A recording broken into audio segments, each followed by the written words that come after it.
Umabot na raw po sa unhealthy ang hangin sa mga lugar na ito, sa Valenzuela, Caloocan, Marikina, Navotas, Malabon, Quezon City, San Juan at Mandaluyong. Ikaw po, nakatira ka po ba sa mga lugar na ito? Dahil daw po yan sa nangyaring sunog sa dating basurahan sa Navotas. Kaya ipinapayo daw po at hanggat maaari ay wag daw po munang gawin ang mga ito. Running, cycling at exercise sa labas. Dahil napakadelikado daw po na malanghap mo yung usok na galing po sa dating basurahan ng Navotas. Dahil nagtataglay daw po ito ng sari-saring nakakalasong kemikal. Ikaw po, meron ka rin po ba mga kakilala na nakatira sa mga nabanggit na lugar? Ipaalam mo rin sa kanila ito. Ang Pilipinas daw po ay wala pa raw pong sapat na guidelines sa pag-manage ng sanitary landfills. Kaya ang nangyari daw po sa dating basurahan ng Navotas ay maaari rin daw pong mangyari sa iba pang mga basurahan sa Pilipinas. August 2025 pa raw po sarado ang sanitary landfills sa Navotas. Matapos daw po mag-expire ang kontrata ng operator, hindi raw po natapos ng maayos ang closure at rehabilitation process sa dating basurahan na ito. Kaya meron daw po mga naiwan na madaling magliyab sa dating sanitary landfill sa Navotas, lalo na raw po kapag mainit ang panahon. Ikaw po, isa ka rin po ba sa naapektuhan sa nangyaring sunog sa dating basurahan ng Navotas? Sa ganito pong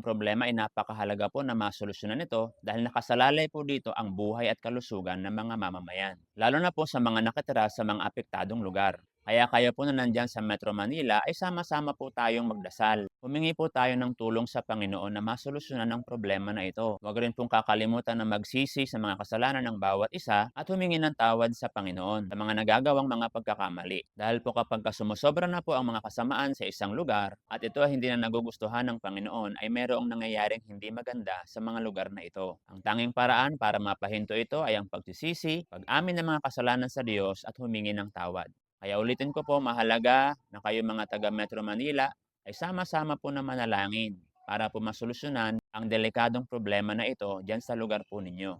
Ako rin po, kahit nandito ako ngayon sa Davao, ay sinasama ko po kayo sa aking mga dasal na sana ay masolve na yung problema diyan po sa nasusunog ng dating basurahan ng Nabotas. Paalaala po ulit ha, ang hangin daw po sa mga lugar na nabanggit ay nasa unhealthy pa rin daw po hanggang ngayon. Kaya iwasan daw po muna ang running, cycling at exercise sa labas sa mga apektadong lugar. Ngayon nalaman niyo po yung mga impormasyong ito, ay huwag po ninyong kakalimutan na i-share ang video na ito para makatulong din po tayo sa iba.